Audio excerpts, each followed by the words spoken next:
Hi guys. Well, I think we should do another one.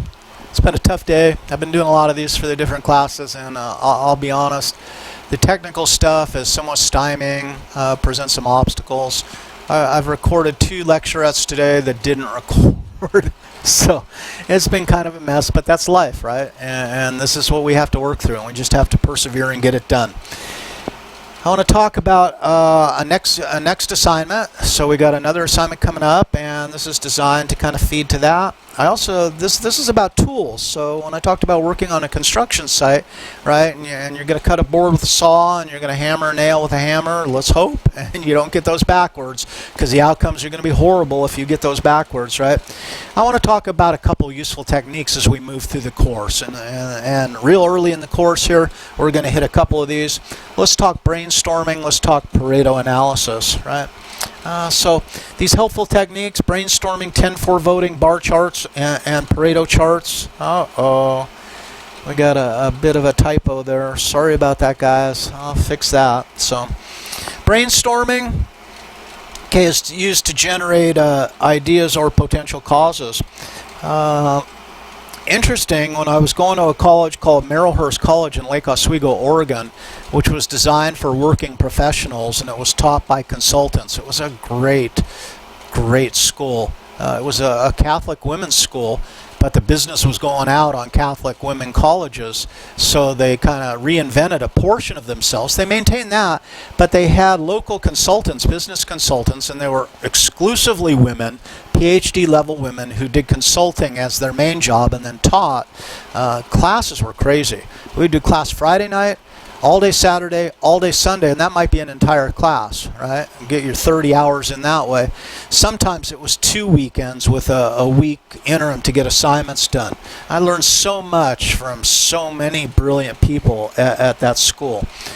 One thing I learned is we talked brainstorming, and I remember one instructor said, you know, Patty Murphy, Dr. Murphy, she said, well, you know, some people don't like it called brainstorming because that's how people describe epileptic seizures.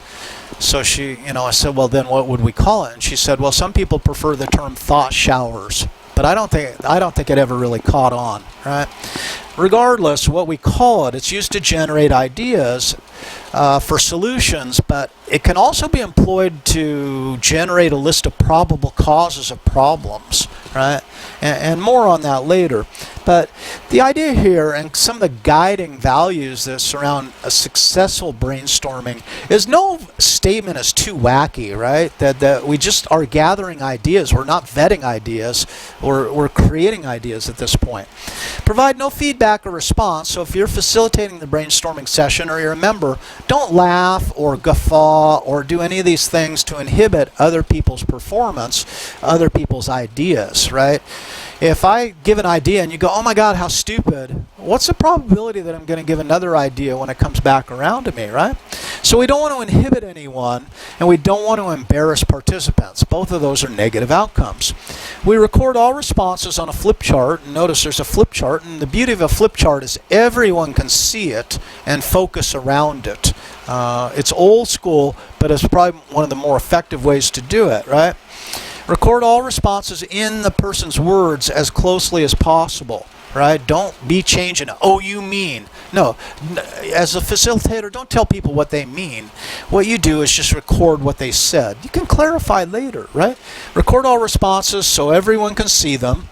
Go in order around the circle of participants and allow participants to pass. So if they don't have an idea at that moment in time, let them pass. They can jump back in later if they want, right? Once everyone's done and you're assured they're done, then ask questions or explanations to clarify the ones that are maybe less than clear. Hey, who said so-and-so, and what did you mean by that, because I'm not entirely clear on it. Do the clarification after the ideas have been generated.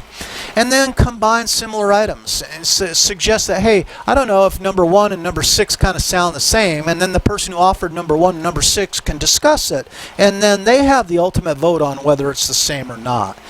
So it's a very systematic method of generating lists of ideas. Research has demonstrated that if people are given the brainstorming topic a couple days before the brainstorming session, that it usually produces superior results, that they've had more time to think about it. Okay, so that's one technique. Now, from brainstorming, let's say we have this giant list, how do we then maybe prioritize the ideas on that list as, and notice, this could be possible causes for an undesirable outcome. Why do we think our sales numbers are going down? And we have people generate a list of potential causes. What we want to do is then prioritize the likelihood of the causes so that we can address the causes that are most likely to produce results when we look for solutions. So we might identify these two causes for problems in our business model, right? And then we can take those and we can say, what do we need to know, right?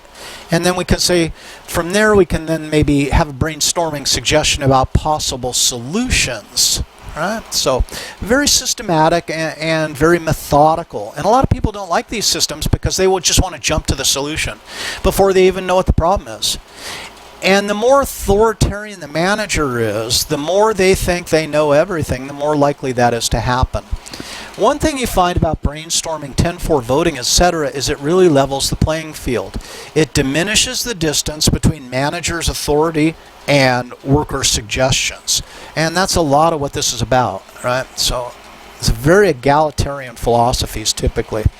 Now 10-4 voting. So this is to prioritize the list, but 10-4 voting is a system that kind of retains an open-mindedness to it. That is, we're looking at this list of maybe 20 items, and all of us are going to vote on what we think are the most important items to consider. 10-4 voting means I get 10 votes to spend. So I got my 10 votes, but I'm constrained and I can only put a maximum of 4 items on, 4 votes on any single item. So I can't load up 10 votes on a single item, and often this would be the one I thought of, so I'll put all 10 votes on it, and then I'll electioneer and campaign and politicize with my friends, so they put their 10 votes in and I win. It's not about that. What this is saying is we'll consider all the items, and I have to then vote on at least 3 of the items, 4, 4, and 2. That would be the fewest number of items that I could vote on. Right? So we're going to use it to prioritize. Everyone gets 10 votes. Can't put 4 items on more than 4 votes on any more than one item. And note, this is aggregating opinions at this point in time. This isn't data. This is opinions. So this is guiding. This is an initial process. It's not an end device. It's the beginning. It's to prioritize future investigation, to ensure everyone believes that they had an equal voice, and if this is done properly, all our people should walk away feeling good about their participation and that they had an equal voice, right? It's not dominated by the loudest people in the room, because everyone had a turn, and they could take multiple turns, right? It facilitates discussion through the voting process and also through the combining process, etc. It sometimes yields what business people like to call low-hanging fruit. And when we were solving problems at the paper mill, sometimes you see an idea that is not up on the list. It's a relatively minor idea, but you say, you know, there's absolutely nothing to prevent us from doing this, like when we leave the meeting. So let's give it a try, right? Others are typically more involved, take process improvement teams, right, and take more thorough discussion. Right? So, and generally the low-hanging fruit is stuff that's low cost, right, low effort, low stakes. Right? Now, what do we do to display these ideas, these results of the 10-4 voting? Well, we can display them in a bar chart. So, now a bar chart example can be very simple in this case, right? What we're saying here is, I'm just going to, and this is about our class actually. So group assignments account for about 96 points out of your grade. Quizzes, about 80 points of your grade. Individual assignments are down to about 14, and extra credit has a potential for about 5 points. And you can see this is just a visual representation of the data, which makes it easier for people to understand. And typically when I present a bar chart, and it's a nice feature when you're presenting data to others, right, is that you present the chart and then the table that supports the chart. You had to make the table anyway, likely in Excel, to make the chart, display them both, right? And it's often, because people might have preferences. Some people might like the visual relationship, other people want to see the numbers, right? So do both. Now, that's a simple bar chart, right? Now, Pareto diagrams, or Pareto charts, on the other hand, were developed by this guy named Vilfredo Pareto. Would you believe he was Italian? Yeah, 1800s. sociologist, economist, right? He observed that 20% of the population typically controlled 80% of the wealth. At least that's the way it happened back in the 1800s. Now we know that that has drastically changed, especially over the last 40 years. What we see now is about 1% of the population controlling about 80% of the wealth. There's been a huge skew in this. But what we find is, quite often, if we apply this to other aspects, when we look at, let's brainstorm the number of burnt cookies. We're producing burnt cookies. What are the possible causes of burnt cookies in our cookie factory? And what we'll find is often that 20% of the causes generate 80% of the defects. So this is kind of similar to Deming's 85-15 rule, but what we're talking about here is that typically 2 to 3 depicted categories of causes will be the source of the observed outcomes. The beauty of Pareto analysis then says, wow, if you really want to reduce your negative outcomes, there's probably just a few variables that are causing the majority of the problems. So if we can locate those few variables, we can really prioritize and concentrate our efforts in eliminating those problems for the biggest bang for the buck, if you want to use the cliche, right?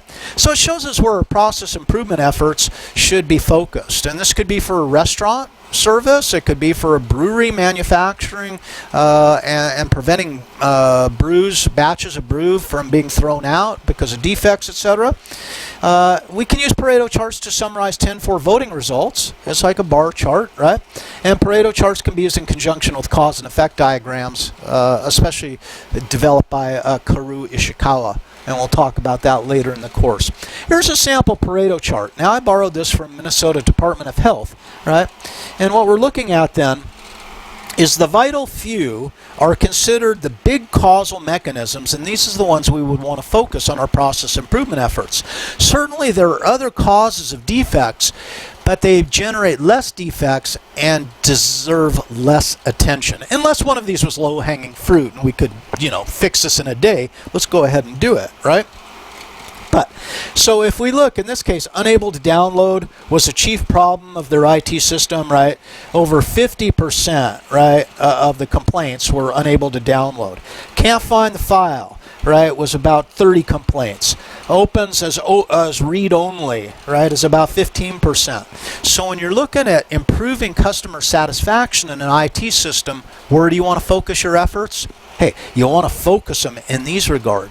Now notice, in this Pareto chart, these weren't generated by 10-4 voting. This could be generated by actually looking at customer service complaints, right? So there's different ways to use this. What happens then, though, is these three deserve the focus. And notice the cumulative percent. Let's see if the rationale holds. We have 3 items that account for over 50% of the issues. Pretty cool, right? So find the few that are creating the most problems and identify them. Now, if you want to learn how to make a Pareto chart, right, which is a little different than a bar chart, right, because it's stacked. It's always stacked in order. Notice bar charts could be, so check out this website. This is to Excel, Easy Com Examples, Pareto chart, but they've got all kinds of examples that we can use.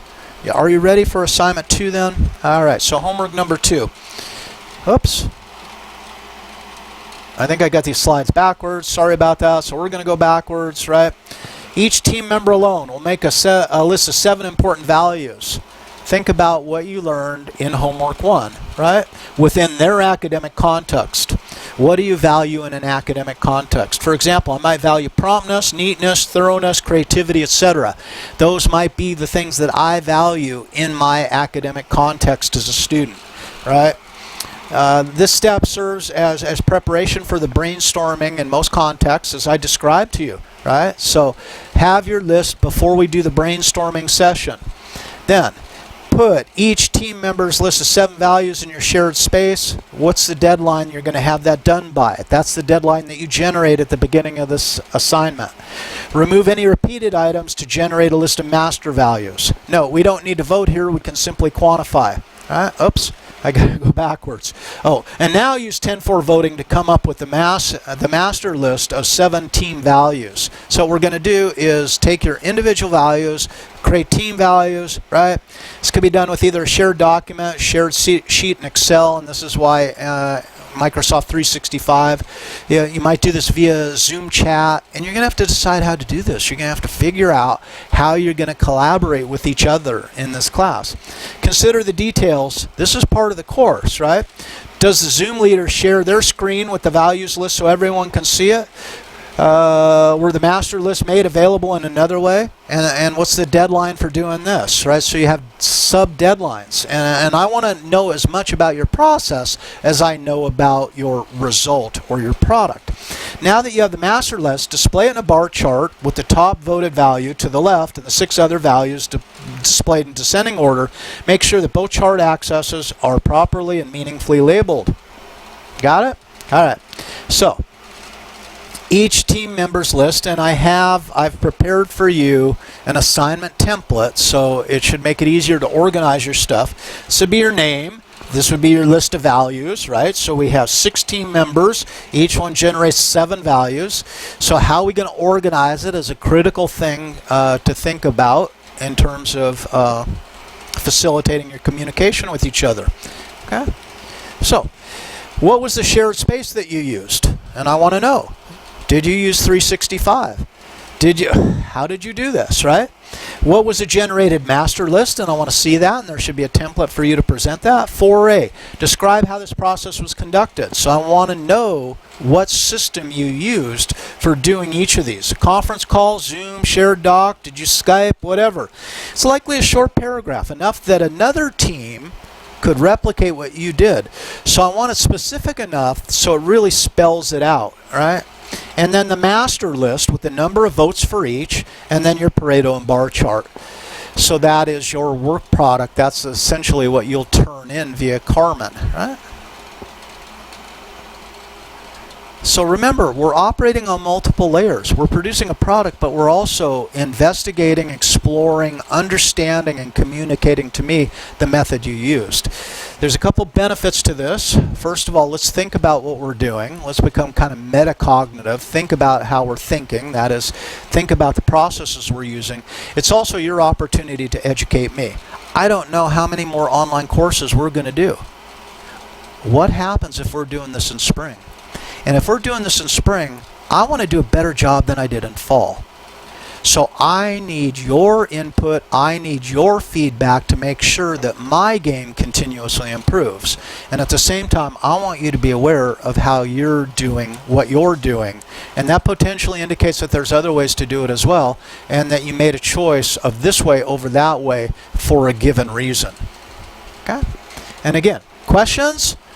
Where are your questions going to come at me? Well, you can email me, right? But it might be simpler and more useful for your fellow students to ask these questions in a Zoom session. Remember, Zoom session is synchronous, but we will record it and make it available asynchronously to people who can't watch it. And for our students, let's say, who are in China, they're going to depend on people here asking questions during the live Zoom session, which are questions they might likely ask, but would be awake at 3 in the morning our time. So let's make it work for all of us together. Office hours, 3 office hours a week, always a possibility as well. And that's it for this one, guys. Bye.